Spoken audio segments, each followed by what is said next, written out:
మీరు ప్రతి ఏడాది ఫాల్గుణ పౌర్ణమి అనగా హోలీ రోజు ఎంతో సంబరంగా ఒకరిపై ఒకరు రంగులు చల్లుకుంటారు కదూ. కాని ఆ రంగుల వెనుక నెత్తుటి మరకలున్నాయని, పరమశివుని మూడవ కన్ను తెరుచుకొని ఒక ప్రాణం బూడివైపోయిన రోజని మీకు తెలుసా? పసివాడిని మంటల్లో వేసి తగలబెట్టాలని చూసిన క్రూరత్వం ఈ పండుగ వెనుక దాగి ఉందని తెలుసా? ఈరోజు మీరు తెలుసుకోబోయే సత్యాలు మీ రోమాలు నిక్కబొడుచుకునేలా చేస్తాయి. రంగుల పండుగ వెనుక దాగి ఉన్న ఆ మూడు మహారహస్యాలేమిటి? కన్నతండ్రే కొడుకును ఎందుకు తగలబెట్టాలనుకున్నాడు? లయకారుడైన పరమశివుడికే ఆగ్రహం ఎందుకు తెప్పించారు? ఈ వీడియో స్కిప్ చేయకుండా చివరి వరకు చూడండి. మీరు జరుపుకునే పండుగ అసలు రూపం ఏమిటో మీకే తెలుస్తుంది. ఉత్కంఠభరితమైన ఈ ఆధ్యాత్మిక మొదటి రహస్యం ప్రేమవర్ణం. మీ రూపం లేదా మీ రంగు చూసి మీరే ఎప్పుడైనా కుమిలిపోయి ఏడ్చారా? అలాంటప్పుడు మీరెంత నరకం అనుభవించారో గుర్తు తెచ్చుకోండి. సాక్షాత్తు ఆ జగన్నాటక సూత్రధారి శ్రీకృష్ణ పరమాత్మ కూడా తన రంగు చూసి బాధపడ్డాడు. తాను నల్లగా ఉన్నానని, రాధ ఎంతో తెల్లగా ఉందని తల్లి యశోదమ్మ ఒడిలో చేరి వెక్కి వెక్కి ఏడ్చాడు. అప్పుడు ఆ తల్లి యశోదమ్మ ఏం చేసిందో తెలుసా? నాయనా, నీకు నచ్చిన రంగు తీసుకెళ్ళి ఆ రాధముఖానికి పోయి ఇద్దరూ ఒక్కటే అవుతారు అని మురిపెంగా చెప్పింది. ఆ మాటతో కృష్ణుడు రంగుల పళ్ళెం పట్టుకుని పరిగెత్తాడు. ముఖానికి రంగు పూసిన ఆ ప్రేమ ఘట్టం ఎలా ప్రపంచమంతా జరుపుకునే రంగుల పండుగగా మారింది? ఎందుకంటే దేవుడి ప్రేమకు రంగు, రుచి, కులం, భేదం ఉండవు కాబట్టే. ఆనాటి ఆ చిలిపి ఆటే నేటి హోలీ పండుగ. రెండవ రహస్యం అగ్ని పరీక్ష. ఒక్కసారి ఆలోచించండి. మీ కన్న బిడ్డే మీకు బద్ధ శత్రువుగా మారితే మీరేం చేస్తారు? ప్రాణం కంటే మిన్నగా చూసుకుంటారా, లేదా కడతేర్చాలి అనుకుంటారా? రాక్షస రాజైన హిరణ్యకశిపుడు రెండో దారినే ఎంచుకున్నాడు.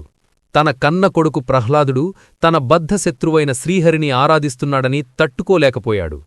కన్న పేగు అని కూడా చూడకుండా ఆ పసివాడిని సజీవ దహనం చేయడానికి నిర్ణయించుకున్నాడు.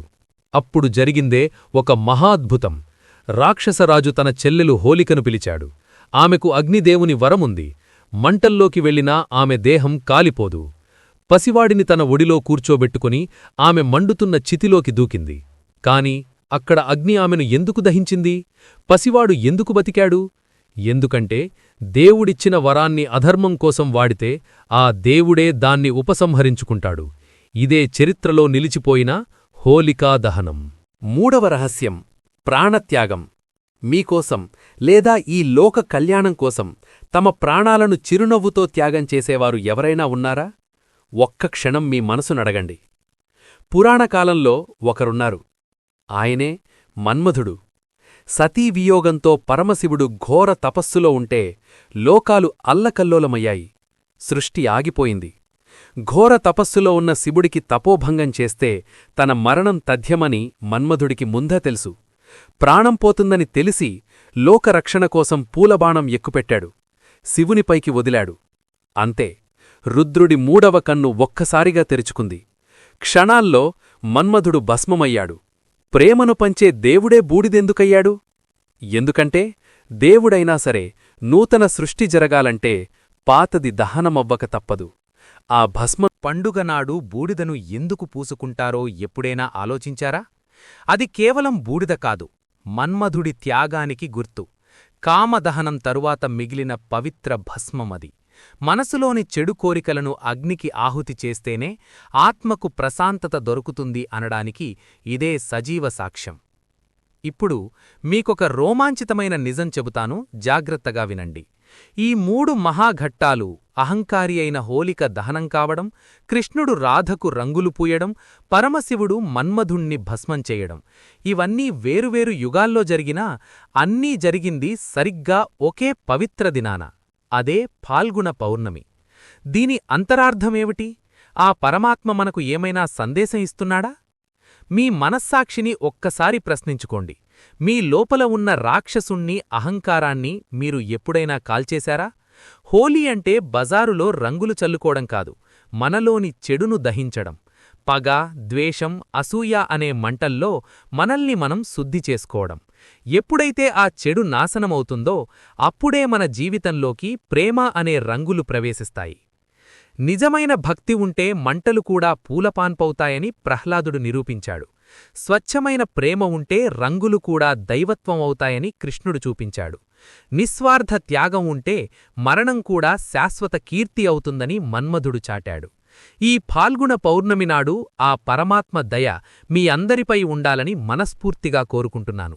ఈ పవిత్రమైన సమాచారం మీ మనసుకు హత్తుకుంటే నలుగునితో పంచుకోండి. ధర్మం జయించుగాక. కాని ఒక్క నిమిషం ఆగండి. పండుగ అయిపోగానే రంగులు కడిగేసుకుంటాం, బూడిదను వదిలేస్తాం.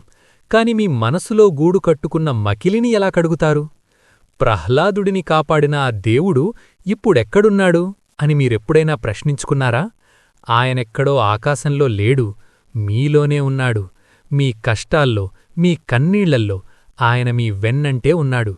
కాని మనం రోజూ మన అహంకారమనే హిరణ్యకశిపుడికి బానిసలై మనలోని భక్తి అనే ప్రహ్లాదుడిని మనమే చంపేస్తున్నాం. అవునా కాదా? ఈ క్షణం ఆలోచించండి. మీలోని ఆ భక్తిని బతికిస్తారా, లేక స్వార్థమనే మంటల్లో కాల్చేస్తారా? ఇక రంగుల విషయానికి వద్దాం. ముఖానికి పూసుకునే రంగు సాయంత్రానికి వడిలిపోతుంది. కాని కృష్ణుడు రాధకు పూసిన రంగు ఎప్పటికీ చెదిరిపోనిది. అదే నిర్మలమైన ప్రేమ. మీ పక్కనున్నవాళ్లు కష్టాల్లో ఉన్నప్పుడు, వాళ్లు చీకటిలో మగ్గిపోతున్నప్పుడు మీరెప్పుడైనా మీ జాలి, దయ అనే రంగులను వాళ్ల జీవితంలో నింపారా? మీ స్వార్థాన్ని పక్కనపెట్టి పక్కవాడి కన్నీళ్లు తుడిచిన రోజే మీరు నిజమైన వసంతోత్సవం జరుపుకున్నట్లు. ఆ ధైర్యం మీకుందా? అంతస్తు, వర్ణం, వర్గం అనే అడ్డుగోడలను కూల్చేసి మనుషుల్ని మనుషుల్లా ప్రేమించే ఆ కృష్ణుడి తత్వం మీలో ఉందా? అలాగే శివుని మూడవ కన్ను గురించి మాట్లాడుకున్నాం. మూడవ కన్ను అంటే కేవలం ఆగ్రహం కాదు, అది అంతులేని జ్ఞానానికి ప్రతీక. మీ లోపల ఉన్న అజ్ఞానాన్ని, అంధకారాన్ని నాశనం చేసే ప్రకాశమది. మన్మధుడిలాంటి కోరికలు మిమ్మల్ని పక్కదారి పట్టిస్తున్నప్పుడు మీరెప్పుడైనా మీ జ్ఞాననేత్రాన్ని తెరిచారా? మనల్ని తప్పుదోవ పట్టించే చెడు వ్యసనాలను, దురాశలను ఆ జ్ఞానపు మంటల్లో భస్మం చేసిన రోజే మనకు నిజమైన విముక్తి. శివుడు మన్మధుణ్ణి దహనం చేసింది వాణ్ణి చంపడానికి కాదు, మనలోని మాయను, మోహాన్ని అదుపులో ఉంచాలని చెప్పడానికి. ఇప్పుడు చెప్పండి, ఈ పండుగను ఎలా జరుపుకుంటారు? కేవలం అల్లరి ఆటలతోనా? కాదు. ఈసారి మీరు చేతిలోకి రంగును తీసుకున్నప్పుడు మంటలను ఎదిరించిన ప్రహ్లాదుడి నమ్మకాన్ని గుర్తుతెచ్చుకోండి. మీరు ఇతరులపై రంగులు చల్లుతున్నప్పుడు కృష్ణుడి నిష్కల్మసమైన ప్రేమను గుర్తుతెచ్చుకోండి. మీరు హోలికాదహనం మంటలను చూసినప్పుడు శివుని జ్ఞానాగ్నిని స్మరించుకోండి. మీలోని చెడును ఆ మంటల్లో వేసి నిర్దాక్షణ్యంగా తగలబెట్టండి. మీ అహంకారాన్ని ఆ బూడిదలో కలిపేయండి. నిజమైన పండుగ గుడిలోనో బజారులోనో జరగకూడదు, అది మీ హృదయంలో జరగాలి. మీ అంతరంగం పవిత్రమైన రోజే ఈ సృష్టి మొత్తం పవిత్రంగా కనిపిస్తుంది. ఇంతటి మహత్తరమైన చరిత్ర, ఇంతటి లోతైన అర్థం దాగి ఉన్న ఈ పండుగను కేవలం ఒక ఉల్లాసంగా వదిలేయకండి.